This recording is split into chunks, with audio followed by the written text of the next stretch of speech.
ಎರಡನೇ ಸುದ್ದಿ ಕಡೆಗೆ ಹೋಗೋಣ.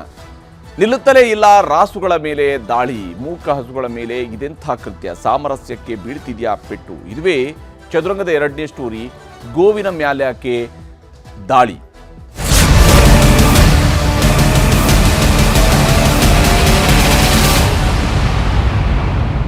ನಾವೆಲ್ಲರೂ ಕೂಡ ಬಾಲ್ಯದಲ್ಲಿದ್ದಾಗಲೇ ಪ್ರೈಮರಿ ಸ್ಕೂಲ್ನಲ್ಲಿ ಓದ್ತಾ ಇರುವಂತಹ ಸಂದರ್ಭದಲ್ಲೇ ಓದಿರುವಂತಹ, ಹೇಳಿರುವಂತಹ, ಕೇಳಿರುವಂತಹ ಗೋವಿನ ಹಾಡಿನ ಮೂಲಕವಾಗಿ ಕನ್ನಡಿಗರು ಬೆಳೆದಿರುವಂಥದ್ದು.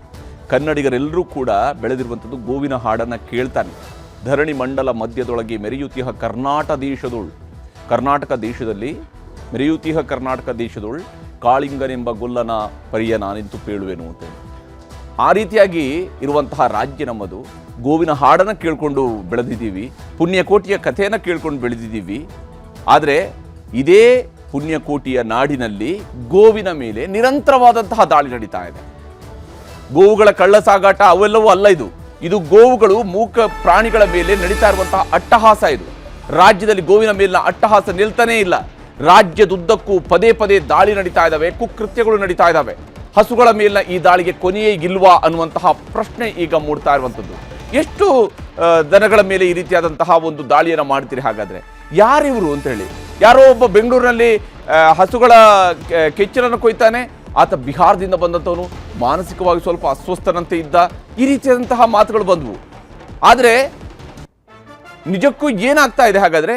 ಚಾಮರಾಜಪೇಟೆಯ ಪ್ರಕರಣದಿಂದ ಹಿಡಿದು ಕರ್ನಾಟಕದಲ್ಲಿ ನಡೆದಿರುವಂತಹ ಪ್ರಕರಣವನ್ನು ನೋಡ್ತಾ ಹೋದರೆ, ಜನವರಿ 12ರಂದು ಚಾಮರಾಜಪೇಟೆ, ಬೆಂಗಳೂರಿನಲ್ಲಿ 3 ಹಸುಗಳ ಕೆಚ್ಚಲಿಗೆ ಕತ್ತಿಯನ್ನು ಹಾಕಿರುವಂಥದ್ದು.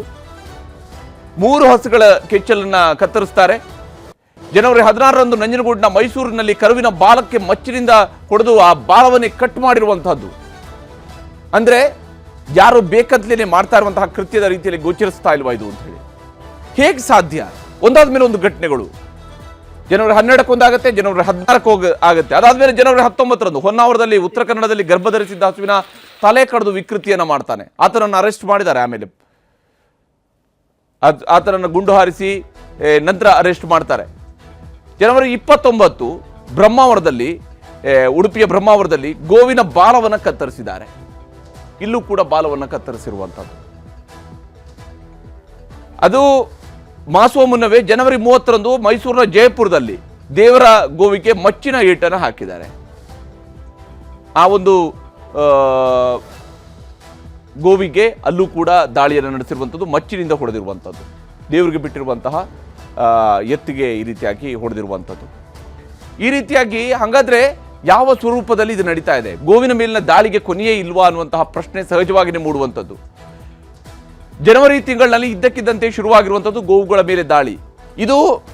ಇದನ್ನ ಬಿಡಿ ಬಿಡಿ ಪ್ರಕರಣಗಳು, ಅಲ್ಲಿ ಯಾವುದೋ ಒಂದು ಆಯಿತು, ಇಲ್ಲೊಂದು ಯಾವುದೋ ಆಯಿತು ಅನ್ನೋ ರೀತಿಯಲ್ಲಿ ಹಾಗಾದ್ರೆ ಮರೆತು ಬಿಡಬೇಕಾ? ಅದು ಏನಾಗ್ತಾ ಇದೆ ಇಲ್ಲಿ? ಮೊದಲು ಬೆಂಗಳೂರಿನಲ್ಲಿ ಗೋವಿನ ಕೆಚ್ಚಲನ್ನ ಒಬ್ಬ ಕಿರಾತಕ ಕೊಯ್ತಾನೆ. ಮೂರು ಹಸುಗಳದ್ದು.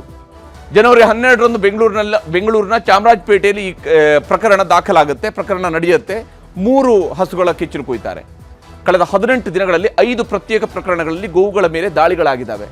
ನಾನು ಅದಕ್ಕೆ ಆರಂಭದಲ್ಲಿ ಹೇಳಿದ್ದು, ನಾವೆಲ್ಲರೂ ಕೂಡ ಗೋವಿನ ಹಾಡನ್ನು ಕೇಳ್ಕೊಂಡು ಬೆಳೆದಂಥವ್ರೆ. ಆದರೆ ನಮ್ಮದೇ ರಾಜ್ಯದಲ್ಲಿ ಈ ರೀತಿಯಾಗಿ ಪದೇ ಪದೇ ದಾಳಿ ನಡೀತಾ ಇದೆ. ಈ ಹಿಂದೆ ನಡೀತಿರ್ಲಿಲ್ಲ. ಇದ್ದಕ್ಕಿದ್ದಂತೆ ಹೇಗೆ ಸಾಧ್ಯ ಆಯ್ತು ಇದು? ಗೋವುಗಳ ಮೇಲೆ ಇದ್ದಕ್ಕಿದ್ದಂತೆ ದಾಳಿ ಮಾಡ್ತಿರೋದಕ್ಕೆ ಕಾರಣಗಳು ಏನು? ಹಾಗಾದ್ರೆ ಯಾಕೆ ಇವ್ರನ್ನ ಪತ್ತೆ ಹಚ್ಚೋದಕ್ಕೆ ಸಾಧ್ಯ ಆಗೋದಿಲ್ಲ ಅಂತ? ಅಥವಾ CCTV ಫುಟೇಜ್ಗಳು ಇದಕ್ಕೆ ಸಿಗೋದಿಲ್ಲ, ಹಾಗಾಗಿ ನಾವು ತಪ್ಪಿಸ್ಕೊಂಡು ಹೋಗ್ಬೋದು. ಇದರ ಪೊಲೀಸರು ಯಾಕೆ ಹಾಗಾದ್ರೆ ಸೀರಿಯಸ್ ಆಗಿ ತೆಗೆದುಕೊಳ್ತಾ ಇಲ್ಲ ಈ ಪ್ರಕರಣಗಳನ್ನ? ಗೋವುಗಳ ಮೇಲೆ ದಾಳಿ ಮಾಡ್ತಾ ಇರುವಂಥವ್ರು ಸುಲಭವಾಗಿ ತಪ್ಪಿಸ್ಕೊಳ್ತಾ ಇರೋದಕ್ಕೆ ಅವಕಾಶ ಹೇಗೆ ಸಿಕ್ತು?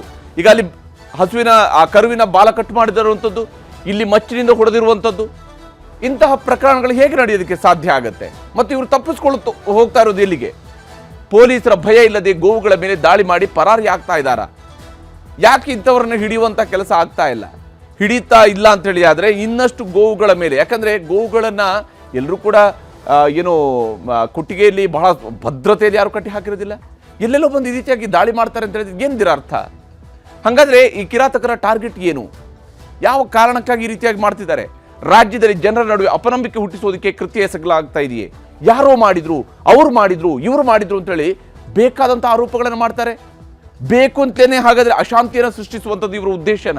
ರಾಜಕೀಯ ಆರೋಪ ಪ್ರತ್ಯಾರೋಪಗಳ ನಡುವೆ ಮೂಕ ಪ್ರಾಣಿಗಳ ಮೇಲೆ ದಾಳಿಯನ್ನು ಮಾಡ್ತಾ ಇರುವಂಥದ್ದು ಯಾವ ಕಾರಣಕ್ಕಾಗಿ?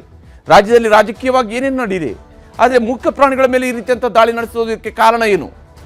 ಅಷ್ಟೇ ಅಲ್ಲದೆ ಸಮಾಜದಲ್ಲಿ ಅಶಾಂತಿ ಮೂಡಿಸುವಂತಹ ನಿಟ್ಟಿನಲ್ಲಿ ಗೋವುಗಳ ಮೇಲೆ ದಾಳಿ ಮಾಡಲಾಗ್ತಾ ಇದೆಯೇ?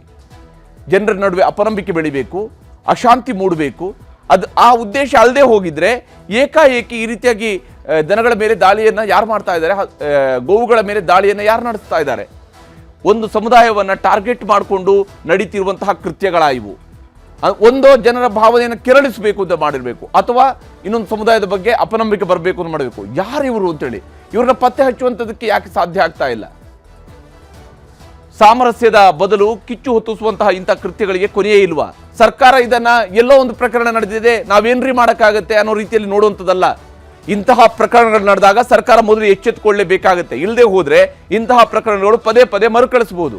ಇದು ಆಳುವ ಸರ್ಕಾರಕ್ಕೆ ಖುಷಿಯನ್ನು ತಂದು ಕೊಡುವಂಥದ್ದು ಅಲ್ಲ, ಅಥವಾ ಹೆಸರನ್ನು ತಂದು ಕೊಡುವಂಥದ್ದಲ್ಲ. ಇದು ಆಳುವ ಸರ್ಕಾರದ ವೈಫಲ್ಯತೆಯನ್ನು ತೋರಿಸುವಂತಹ ಕೆಲಸ ಆಗತ್ತೆ. ಹೀಗಾಗಿ ಗೋವಿನ ಮೇಲಿನ ದಾಳಿಯನ್ನು ಕೂಡ ಗಂಭೀರವಾಗಿ ಸರ್ಕಾರ ಪರಿಗಣಿಸಲೇಬೇಕು. ಇನ್ನೆಷ್ಟು ಮೂಕ ಪ್ರಾಣಿಗಳ ಮೇಲೆ ಈ ರೀತಿಯಂಥ ದಾಳಿಯನ್ನು ನೋಡ್ತಾ ಕೂತ್ಕೊಳ್ಬೇಕಾ ನಾವು ಅಂತ ಹೇಳುವಂಥ ಪ್ರಶ್ನೆಯೂ ಕೂಡ ಇಲ್ಲಿ ಮೂಡುವಂಥದ್ದು.